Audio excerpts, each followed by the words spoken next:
संविधान की क्लास में सभी व्यूवर्स का बहुत बहुत स्वागत है। आज से हम यहाँ पर भारतीय संविधान को प्रारंभ करने जा रहे हैं और भारतीय संविधान से संबंधित जितने भी आपके डाउट्स हैं उन सभी को हम यहाँ पर क्लियर करने का प्रयास करेंगे। भारतीय संविधान को हम प्रारंभ से लेकर अंत तक कंप्लीट करेंगे और हमारी जो रोज़ की वीडियो होगी वो कम से कम 8 से 10 मिनट के बीच की वीडियो होगी, जिसको आप आसानी से देख सकते हैं। और भारतीय संविधान से संबंधित किसी का कोई भी फैक्ट हो, उस फैक्ट को हम आसानी से सॉल्यूशन करेंगे और उसके बारे में आपको आपके साथ में डिस्कशन करेंगे और बताएंगे कि किस प्रकार से भारतीय संविधान का निर्माण हुआ और क्यों भारतीय संविधान के निर्माण की आवश्यकता पड़ी। भारतीय संविधान को डिस्कशन करने से पहले उन बातों पर जाना बहुत ज़रूरी है कि भारतीय संविधान की आवश्यकता हमारे देश को क्यों पड़ी। सबसे पहला फैक्ट यही है। इसके बारे में यदि मैं बात करूं तो इससे पहले मैं आपको बताना चाहूँगा कि भारतीय संविधान की आवश्यकता पड़ने का सबसे पहला कारण ये है कि भारत जो है विभिन्न जातियों का देश है, विभिन्न जातियों और विभिन्न समुदायों का देश है और यहाँ पर भिन्न भिन्न जाति और धर्म के लोग निवास करते हैं। जब भारत के अंदर विभिन्न जाति और धर्म के लोग निवास करते हैं तो उनकी विभिन्न आस्थाएं भी होंगी। जब उनकी विभिन्न आस्थाएं होंगी तो उनके विभिन्न नियम होंगे, विभिन्न कानून होंगे। उन्हीं नियमों और कानूनों को एक रूपता देने के लिए, उन्हीं नियमों और कानूनों को एक रूपता देने के लिए और भारतीय समाज को भेदभाव रहित बनाने के लिए भारतीय संविधान का निर्माण करना अत्यंत आवश्यक हो गया। भारतीय संविधान को हम प्रारंभ से डिस्कशन करेंगे, तो अभी देख लेते हैं भारतीय संविधान के बारे में। कुछ इसके फैक्ट्स हैं उनको जान लेंगे। सबसे पहला जो फैक्ट दिया गया है, यह देश की सर्वोच्च विधि है। कैसी विधि है? यह देश की एक सर्वोच्च विधि है। संविधान में सरकार के विभिन्न अंग हैं। संविधान में सरकार के विभिन्न अंग कौन कौन से? पहला विधायिका है, दूसरा कार्यपालिका और तीसरा न्यायपालिका की शक्तियों का उल्लेख मिलता है। तो संविधान में किन चीज़ों का उल्लेख मिलता है? विधायिका, कार्यपालिका और न्यायपालिका का उल्लेख मिलता है। संविधान में सरकार के विभिन्न अंग विधायिका, कार्यपालिका और न्यायपालिका की शक्तियों पर प्रतिबंध भी आरोपित है। देखिए कितनी अच्छी बात है कि आपको पावर भी दे दी है, विधायिका, कार्यपालिका और न्यायपालिका को पावर भी दे दी है, शक्ति भी दे दी है संविधान में, लेकिन उन पर प्रतिबंध भी लगा दिया गया है। यानी कि ऐसा नहीं है कि विधायिका, कार्यपालिका और न्यायपालिका कुछ कार्य गलत करेंगे या किसी भी या जनता का शोषण करेंगे। विधायिका, कार्यपालिका और न्यायपालिका ऐसा नहीं कर सकती। यहाँ पर उनके जो विधायिका है, कार्यपालिका और न्यायपालिका की शक्ति पर क्या दिया गया है? प्रतिबंध आरोपित किया गया है। कहाँ पर? भारतीय संविधान में। संविधान में व्यक्तियों के अधिकारों तथा राज्य की शक्तियों के बीच समन्वय और सामंजस्य भी क्या कर दिया गया? स्थापित किया गया। समन्वय और सामंजस्य भी स्थापित कर दिया गया। किसके बीच? व्यक्ति के अधिकारों। व्यक्ति कौन है? व्यक्ति है भारत की जनता, अर्थात भारत के लोग, उनको क्या कहा गया है? यहाँ पर व्यक्ति कहा गया है। तथा राज्य की शक्ति, अर्थात राज्य के पास जो शक्ति है उनके बीच में समन्वय और सामंजस्य भी स्थापित किया गया है।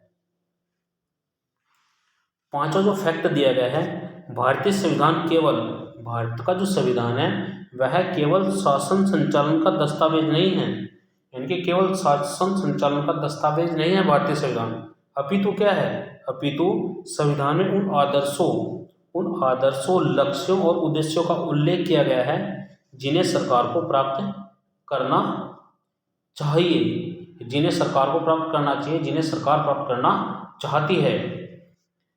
इनके भारतीय संविधान में आदर्शों और लक्ष्यों का उद्देश्य भी है। इनके आदर्श भी होने चाहिए, लक्ष्य भी होना चाहिए और उनको प्राप्त करने का एक उद्देश्य भी होना चाहिए, जिसका उल्लेख कहाँ पर किया गया है? ये भारतीय संविधान के अंतर्गत किया गया है। अगला जो टॉपिक दिया गया है वो दिया गया है लोकतंत्र।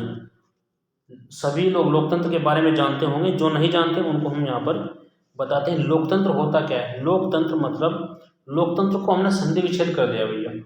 संधि विच्छेद करने का मतलब क्या है कि लोकतंत्र, लोक प्लस तंत्र, अर्थात एक तो लोक हो गया है, दूसरा तंत्र हो गया, इनके लोक प्लस तंत्र अर्थात लोकतंत्र। तो लोक का मतलब है आम जनता, इनके भारत के अंतर्गत निवास करने वाले, किसी भी देश के अंदर निवास करने वाले लोगों को क्या कहेंगे हम, आम जनता कहेंगे, उसी को क्या कहेंगे, आम जनता कहेंगे अर्थात लोग कहेंगे। तंत्र मतलब सरकार, और सरकार में कौन आएंगे, विधायिका आएगी, कार्यपालिका और न्यायपालिका। निर्माण कौन करेगा, निर्माण करेंगे यही लोग। ये कौन है, आम जनता। आम जनता के द्वारा विधायिका का निर्माण किया जाएगा, कार्यपालिका का और न्यायपालिका।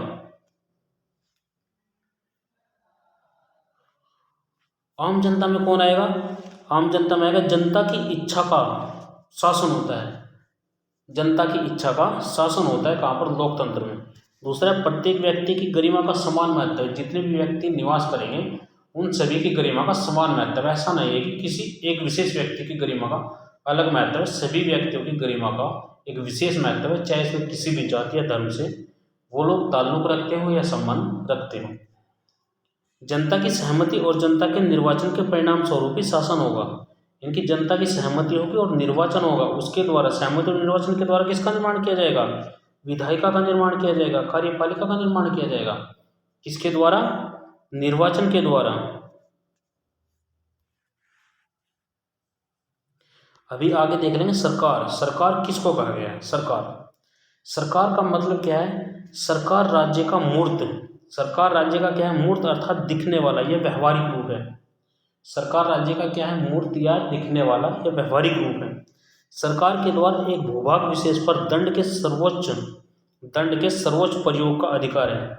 सरकार क्या कर सकती है, किसी एक विशेष भूभाग पर दंड का प्रावधान कर सकती है। कौन कर सकती है ये कार्य, सरकार कर सकती है। सरकार के द्वारा दंड देने के अतिरिक्त लोगों के, सरकार केवल दंड देने का कार्य ये नहीं करेगी कि सरकार हर जगह दंड ही देगी, इसका ये हर एक कार्य सरकार का यही कार्य नहीं है कि केवल कि वो सरकार दंड ही देगी। सरकार का एक कार्य ये भी कि सामाजिक आर्थिक भलाई के कार्य भी किए जाएंगे, किसके द्वारा, सरकार के द्वारा।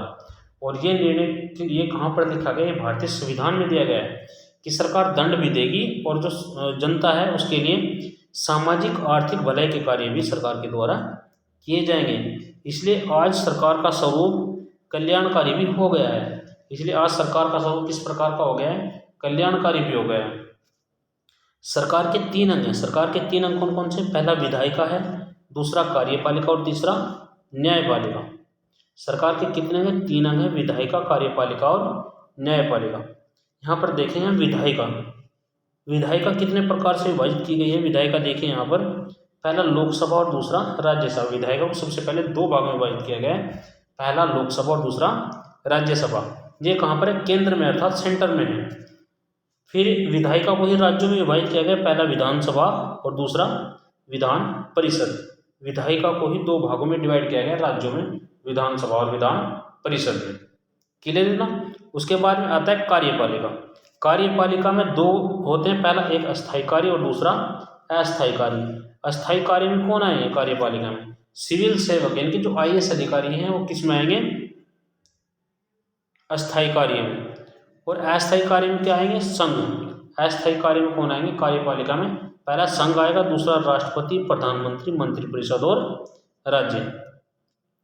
प्रधानमंत्री, मंत्रिपरिषद, प्रधानमंत्री होगा कहाँ पर होगा, केंद्र में। देखिए संघ अर्थात केंद्र में कौन कौन से होंगे, अस्थायी में राष्ट्रपति होगा, प्रधानमंत्री होगा और मंत्रिपरिषद होगी। और राज्य के अंतर्गत यदि बात करें तो वहाँ पर क्या आ जाएगा, राज्य के अंतर्गत राज्यपाल आ जाएगा, राज्यपाल और मुख्यमंत्री और मंत्रिपरिषद यहाँ पर आ जाएगी। ये कहाँ पर आ जाएगा, राज्य के अंतर्गत। अब न्यायपालिका की बात करें तो न्यायपालिका में कौन कौन आएगा, पहले उच्चतम न्यायालय आएगा।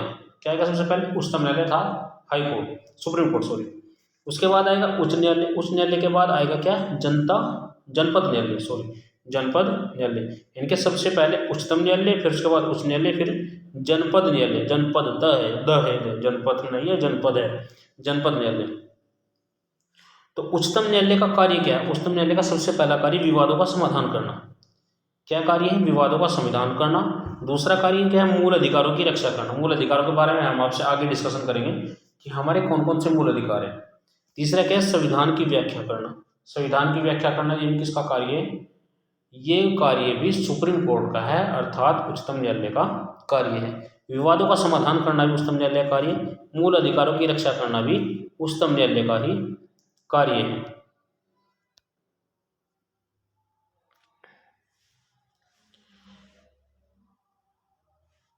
नीति का निर्माण विधायिका द्वारा निर्मित विधियों को क्रियान्वित किया जाएगा।